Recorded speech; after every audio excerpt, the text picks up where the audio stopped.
So today we're going to do a video about something a little different.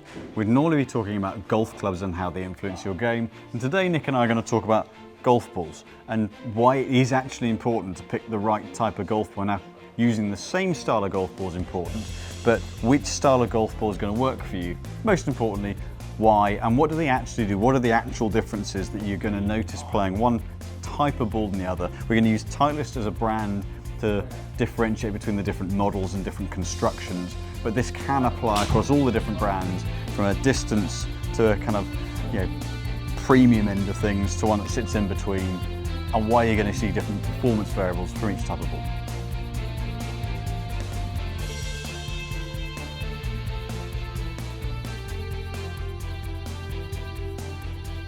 Okay, so I'm going to hit some Pro Vs now, which is the premium ball that we're going to be using today.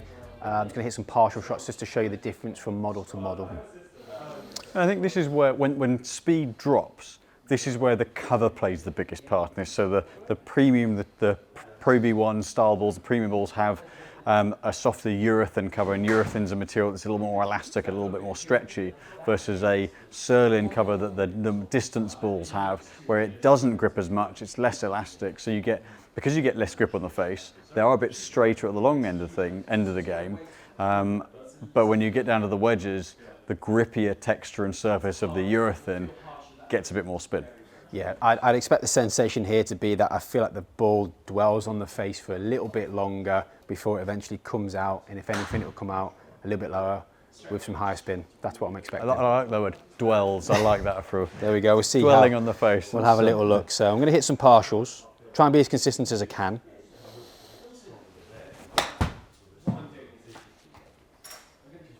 So, yeah, so 54-yard shot, 8,300 and spin. That's a really good amount of spin. So if you're hitting a 50-yard shot, 7,500 plus is a great number to be in. Yeah, that really felt like it sat on the face quite a long time, and I felt like I had more control over it because of that as well. Yeah.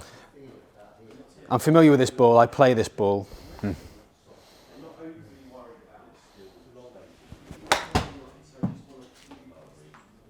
Oh, look at that ball speed consistency, very good. Yeah, so nip the other one a hair better, but that's still 7,759. That's still proportionate to carry distance, a really good spin profile. So sub 30 launch, 7,750 to 8,500 revs on spin. So now switching ball. I'm down into the AVX now, which is the middle price ball that we're going to be analysing today. Certainly I can feel it a little bit firmer on the cover immediately. It's still a urethane covered golf ball, but it is a different compression, and I'm expecting a different performance here as we get into it. I know a lot of the middle price point balls, they're trying to get them up to the performance of the premium balls, but we'll see how well it stacks up today.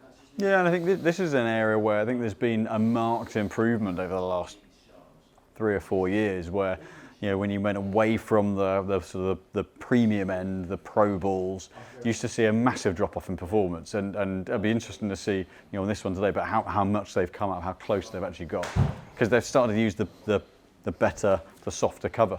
Yep. 54, yeah? Yeah. Definitely a bit of a different sound. Yeah. Oof. Little stronger shot though, and yeah. the speed of the swing will affect the spin on this stuff. So it'll be interesting to see. So your ball speed was 55 with the Pro V. Now that's still a great set of numbers from a flight point of view that shows the value of that urethane cover that they've got on the AVX. It felt quicker off the face though. I spoke about that dwelling where it felt like it sat on the face. It did feel like it exited a little bit quicker there. Yeah. I know it wasn't a particularly good example from me, but you'll have to excuse me. Should be slightly better. Yeah, so ball speed 54, 55. Yeah, so actually, that cover, matching cover, has really brought up the performance of this style of golf ball from where previously, and the next ball will be interesting as a comparison, but previously where they didn't have that urethane, that drop off was really marked, and this is at least as good. And I think in those particular two models, I can definitely speak from experience because I've actually played both of those models in the past. And I would say the model that I've just played with there, one of the things that I did find with it, that it didn't spin around the greens quite as much as I wanted it to. I played it as a winter ball. I spin the ball a lot with wedge shots. and I wanted something that brought the spin down, but if anything, I thought it was almost a bit too much, so I was misjudging my distances a little bit. So then I moved back up into the premium model again. Yeah, so this iteration has got that spin more in line. It would be playable for me now. So still doing one more AVX, or we're going to switch to the... Yeah, let's switch. We've got two good ones there, haven't we? So let's switch over to... Now this one's the Tour Soft, so it's not their most distance-oriented ball, but it's still quite a major step away. We've changed the cover material. And in this bit, that'll be, well, we'll see. The numbers will show. I might be saying something and completely different happens. But we should see a marked difference on this one. Mm-hmm. Yep. Certainly when I rolled the ball into the hitting area, I could feel that it's firmer on the cover. Yeah. More of a click, audible click when I rolled it into the hitting area. So it'll be interesting just to try and hit the same shot here for you now.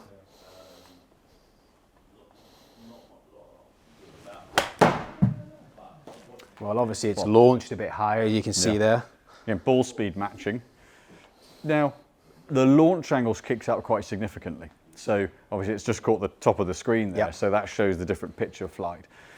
Spins now 1,1300 revs, 1,500 revs less than we saw with the cleaner strikes with the AVX and the Pro V1.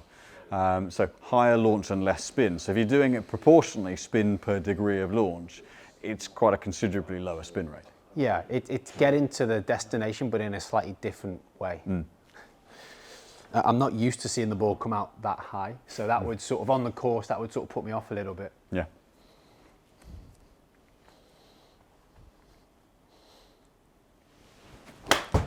That was nipped nicely. Again, good ball speed consistency there. Yeah, so it sits, again, a little less difference than I would have been expecting. And if you go to, what might be described as the rock distance balls, the Pinnacle Gold, something like that, then you're going to see an exaggeration of that change of launch up, spin down. But we are seeing over the better struck balls with the shots with the urethane cover about 1,000 revs less on spin, and certainly picking up over the 30-degree launch angle versus underneath for the premium balls. Yeah, I think in this particular test that we're doing here, maybe that surprised us a little bit, the performance of all three models there in terms of how close they are now, which is a good thing for the consumer. But I think we're expecting it to differ slightly as we get up into the top end of the bag. Yeah. So, I guess summary on the wedge bit, actually spin retention is pretty good. Feel's going to be noticeably different, but you are going to see as you move away from the premium end, or the more premium end you go, launch comes down, spin goes up. As the cover gets gripped by the face of the wedge, it actually enhances that grip a little bit. Move more towards the distance end, the more towards distance end you go, you lose that rip and grip and elasticity of the cover. So up goes the launch, down goes the spin. Now you gain height, you still keep a certain amount of control. As the greens firm up, that is when that spin differential is affected that little bit more. This time of year, they're all going to plug, so use whichever ball you like. Okay, so now we're going to hit some mid-irons to see if the trend that we saw on the wedges is continued between the premium ball, the mid-price ball, and the lower price ball. So far, the performance has been pretty similar. Is that trend going to continue as we get into 6 irons and then up into driver? We're going to hit some shots and we're going to find out right now.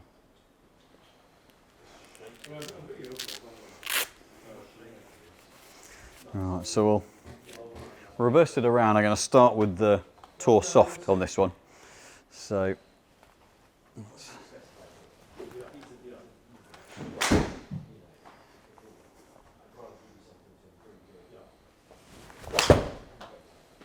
you can really notice the different acoustic of that ball there. It sounds firmer off the face, even though it's technically not firmer via compression, but because the cover is firmer, you get that audible click from it. Yeah, the note is so different. We get used to hearing the Pro V1. So many people play the Pro V1 style ball that it's such a different sound because of that softer core. Quite a low spin rate there for yourself.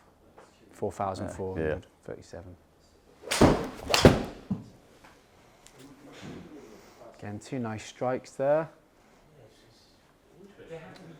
Spin there again, definitely lower than we would typically expect from yourself with 6 iron in hand, and a notable flatter flight because of that. Yeah, it's a noticeably lower launch. I'm just going to give that out of interest the one more just to see if that launch angle Yeah, that retention is a little low on the face. Let's give that one more. Okay, that was a really cleanly hit one. So picked a bit more ball flight up on that. There we go. Yeah, and we picked up the spin there. So the difference between them, 400 RPMs, but certainly on the lower side for Simon on typically where you'd be looking to spin your 6-iron. Yeah, and so it's not actually probably 10% or so, I would say.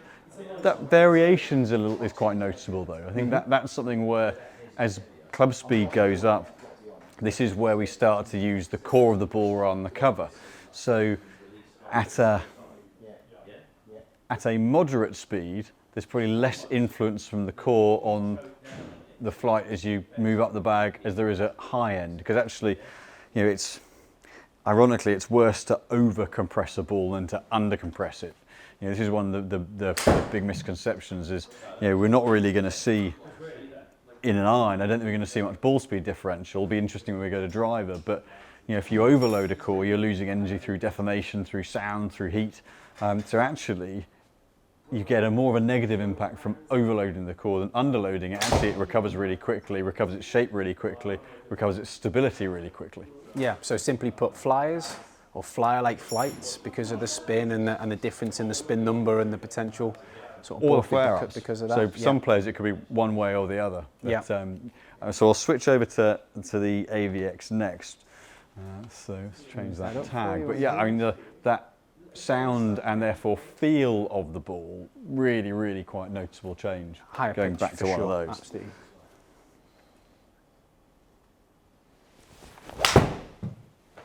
So, not the best strike, but a noticeably different note and feel off the club base. You can feel the cores a little bit. I mean, you can see from the efficiency that wasn't a great contact, but you can really, a bit lower spin than we really notice the construction difference to strike with. Better strike. It's a better hit. Much better. Spin though, interestingly, again, because of this AVX model, it is designed to flatten flight out a little bit. So it is on the lower side in terms of launch and spin. So typically where you would look to have it, I think, Simon. But noticing that smash numbers crept up a little bit. Yeah. Yeah. I'll give that. That first one was a rotter, so I'll just give it one more. It's a solid hit.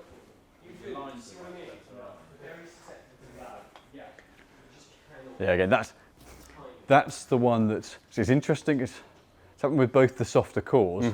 That fluctuation, both those last two are hit really quite nicely. Yeah, very similar, well, exact same ball speeds there, 124 on both of those shots, but 500 RPMs on the spin again on both of those models, which would be a little bit too much if you're really looking to dial in your distances and that stopping distance, particularly as you're hitting into better greens. Yeah, as you say, and that's where that variation creates the more kind of, I guess, the lower the handicap gets, the more the minutiae makes a difference. That starts to create a problem because it's distance differentials. Actually, is that a big part for your vertical average player? Not necessarily, but you know, where for me it's more damaging to get one that goes long. That low spin is the damaging one, whereas actually, you know, the higher up the handicap scale you go, it's the miss hit that comes up short that's more damaging. And actually the low spin one gets some of that distance back. So this is where again you get into the finer details of why a certain player would use a certain ball type. But I'll move on to Pro V1 now. Yeah, change that over for you. And again, same cover as the AVX, but we're going into that firmer core. It's a harder, essentially a stiffer construction of ball. Okay.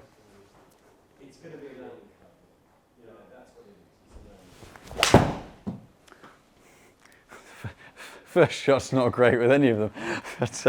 But you can see certainly the launch is up and the spin, based on where the strike point was as well there, is a little bit higher.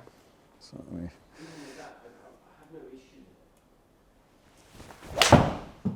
Better strike. Yeah, again, you can really hear the sound difference. And again, ball speed, the combination launch, spin. Comparatively there, launch and spin is up, and a better peak height and flight. And we often talk in the bay about a bit of a 10-yard rule when we're doing iron fits and whatnot here on the Trackmans is the way we would do it. You can see there the difference between the carry and the total there is 8 yards, so that's a nice distance what we'd be looking to try and optimise. Yeah, and that one's based at landing on fairway. This is Correct, the one thing correct. with the TrackMan, that algorithm is based on a fairway landing, whereas actually landing on a green, you're going to see a It shorter would be differential. drop and stop, as I Yeah. often say in the bay. Let's do one more because that first one was a stinker. Nice one again, 124 is that ball speed we expect to see. So there's a really marked difference there on that consistency of spin. Yep, absolutely. Yeah, definitely, as you can see there. So even the first shot, which I know you weren't happy with, but 4.891, 5.198, and then 4.9. So comparatively, a couple of hundred RPMs between the 3 strikes, as opposed to when we worked down, you know, with the AVX, you got 4.1, 4.6, and 4.4. And then comparatively, the bottom ball there, 4.8, 5.1, 4.4, huge difference in that bottom spin to that top spin, the middle spin there as well. So, But interesting how the most distance-oriented of the 3 balls actually holds a little bit more spin than AVX. Now, AVX is designed to bring that spin down versus a Pro V1, but where you might not expect it to be lower spin than a distance-oriented ball. Granted, it's a soft feel, but it's still designed around getting good shot value. So it actually shows there's really a lot of variety that can be found between the different ball types. yeah, absolutely, it's definitely worth exploring. So finally, going to take it up to the driver. Now this is relative to, all these data is relative to Nick and my swings. So I'm at the upper end of the swing speed differential. So, but we'll see for me where these balls perform, and then we'll do a little bit of an outro and round up just to make it relevant to each golfer as to where each ball has a strength and a weakness, and then conclude everything from there. So you're going to hit a couple of shots with the driver. So start with the Pro V1. Yeah. And take it back towards torso from there. Perfect. So.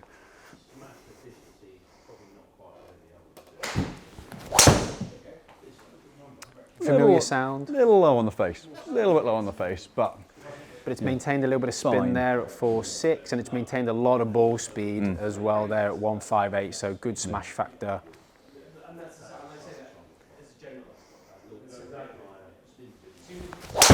One thing that we would potentially talk about here with these balls is over compressing them and actually not getting the maximal ball speed that you would expect from the lower compression ball comparison to the higher compression ball, which would be the Pro V in this instance here. yeah, and this is really, so for me at kind of 105, 106 plus, when you're hitting that kind of 105, 110 plus, the stiffer, the firmer core of the premium balls, that's where essentially they're designed to withstand that speed more. So therefore ball speed retention, that was a better quality hit, but ball speed retention, spin consistency, total distance, these are where they're optimized for. Yes. Now, they still work at lower speeds, but they're optimized at this level. So I'll move down to AVX from there. Yep. Now again, so far in the test that we've done, you've seen that this has been the lowest spin. Certainly, obviously it's got that nice urethane cover, so it still felt great off the face, but comparatively it was definitely a little bit flatter in flight through the middle part of the bag, that was for sure. Yeah, it'll be interesting the comparison on driver with this. Yeah.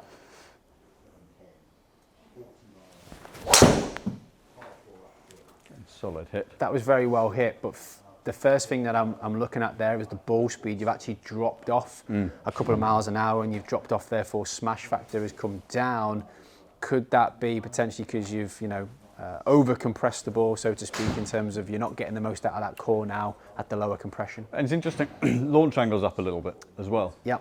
Yeah, very different feel and strike, but spin stayed pretty good, but launch angles popped slightly. That was a solid hit as well. That sounded like yeah, a solid that was a good one.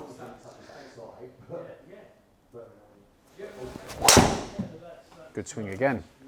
Yeah, so again, it's at 155 there. So again, a really solid hit. You can see from the launch and the spin that's been produced on the TrackMan, but comparatively 2 miles an hour slower than what you were getting out of the Pro V. Yeah, yeah, and actually for representative hits, the first one was low on the face. So it was 13 a bit on the Pro V1, 14.3. So the first one was a bit low at 10, but that second one there, Next one, 13 and a 13.5 half. on Q2. And that was That was really well hit too. So we're seeing a good degree of launch difference there, which is, but spin stayed good, but we're seeing a good degree of launch angle difference. Club head speed has stayed the same at 106 through all the swings, a little bit lower there at 105, but yeah, definitely not getting as much ball speed out of the AVX so far. Right. Tour speed? Tour soft, yeah. Tour soft, sorry. And this is the one where, for me, in principle at my speed, this is the one where it's the softest core. So this will be interesting to see how this reacts at the 105 odd mile an hour speed.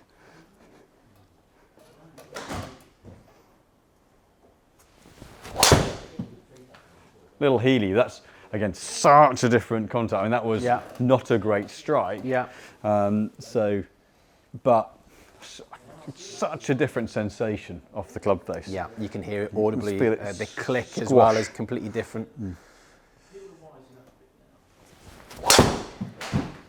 Okay, so that was hit pretty well. That was pretty solid. Yeah. So 105, you've really lost a lot of ball speed there. That is one heck of a difference there. Yes. Yeah. Now, that was a well hit shot, and that's just dropped me back 4 or 5 miles an hour ball speed. 4 miles an hour ball speed, and also look at where the spin rate is as well. So that's kind of what we'd expect from the lower compression ball is actually the spin rate is what comes down with that. Yeah, I'd have expected a bit of ball speed drop off. Maybe not quite that much. I mean, that was as well hit as the last one with the AVX. And so going from, if you go to the shot before that with the AVX, that one there, 105 club speed, 155, and then compare that there, that's, it's 4 miles an hour less. Quite a drop off in the carry distance. A lot of difference, Absolutely, yeah. I just think you're just pumping too much speed through. Yes, let's do one more solid hit with that. Good solid good strike hit, again. Be interesting. Very good hit. Ball speed's back up again. But yeah, interestingly enough, comparable club head speed, but the smash is a fraction lower. If you remember, if we go back to the Pro V, 157 was the best ball speed you achieved with a similar sort of club head speed and dynamic there. 13.522, 14.322. Definitely a drop off in ball speed at your club head speed. Consistency of those last two were hit very comparable. Again, marginal different club face angle, but it's variation in ball speed performance, variation in spin. As you start to go beyond really where the ball's designed for, ultimately, that's where the fluctuations in performance come. It doesn't actually stop it producing good flight numbers, but you start to see the fluctuations, which is, that actually, I thought we'd see the spin go, I have seen the spin go up quite a lot more with soft compression balls at higher speeds than I swing at, for sure. But I think it's that fact that you're kind of over squashing it and then it's trying its heart out to recover, but actually takes time to recover, so the ball speed and the consistency of how it comes off the face suffers as a result. Yeah. I mean, my understanding of it was always been that the way that they counter for the lower compression, which we know, as we know now, tested, loses ball speed is the spin drops off of it comparatively. And then it's just that consistency from shot to shot that I think you're just giving a little bit away against the urethane covered multi-construction premium balls nowadays. So to round up, actually a really interesting set of tests. There's slight differences, and there's definitely been progression since the last time I did a test like this. The maintenance of spin, good catch, particularly on the wedges, so much better than it used to be. Yeah, I think they've gotten closer together, which I think would always have been the idea between the brands is to try and push their balls up towards the premium, but offer value for money. And I think that's what the consumer's getting nowadays. But I still think you've got to bear in mind the club head speed that you bring to the table with driver when you're looking at low compression golf balls, because you can actually sacrifice a bit of speed if you're a higher speed player. Yeah, I think I would always, and have always thought that the drop off in performance is more the other way, in that certainly irons, it's relatively comparable, it's right in the middle, so it sits in that kind of, one might call it inoffensive area of ball performance. That yes, there are spin fluctuations, but ball speed's not massively affected. Launch angle affected a bit more than I thought, but the overall yardage is less affected. But I would have generally said you tail off performance at the bottom end more. Whereas actually, yes, the flight changes, but if you're at high speed, the tail off is really at the top end. Correct, yeah, absolutely. That's definitely what the test has demonstrated there, based on our striking skills. And I think the only other element that's worth commenting is this is for me. I'm a reasonable player, very neutral delivery. So what we're not seeing as shot shape variables. That's the other bit that yes, you lose a bit of distance. For me, I lose distance if you're higher speed with the more distance-oriented balls. I lose ball speed, but actually if my path is off, if my face to path's off, if I hit a more of a cut shot, more of a slice, then actually the firmer cover that doesn't grip the face as much, that then influences a lesser shot shape than the cover that grips the face more and side spins more. So the other element to put into the mix is if you hit with a lot of shot shape, particularly a cut shot, right to left if you're left-handed, left to right if you're right-handed, the cover on the more distance-oriented ball will save you losing dispersion, and that will keep it going a little bit further. So if your technique's off, if you hit a lot of shot shape, you may lose a little bit of ball speed versus the premium ball, but you may gain straightness with the distance ball. Definitely something to bear in mind, yeah. I still think it's worth working, depending on what ball you want to play, but choosing your ball from the green backwards. In terms of how you want it to feel off the putter face and how you want it to chip. And then probably the second question that we've just found out there would be, what's my club head speed with driver? How accurate am I off the tee? And what's going to benefit me in that regard as well? Yeah, so priorities, the extreme ends of the hole, if you would look at it that way, off the tee and into the greens. You can get away with some stuff in the middle, but prioritise the front and the back end of the hole, and then pick feel, spin profiles, club speed, all influence which is the right ball for you. So hopefully you found this of interest and a little bit of education on why you're going to see different performances from the balls. Obviously, this is just using the Titleist balls. All the other brands will offer a range of balls in a similar vein to Titleist, so there is relevance no matter which brand of ball you use, be it premium, higher spin, and more kind of moderate cost distance ball. So this can be related across the different brands as well. But hopefully you found it interesting. Hopefully you found the interaction, the dialogue fun as well. If you've liked this video, hit the like button, subscribe. We just released another video on similar golf ball styles across the different brands, and all sorts of videos on equipment, technique, and what you can do with your game over the winter as well. So hope you've enjoyed this, and we'll look forward to seeing you again soon.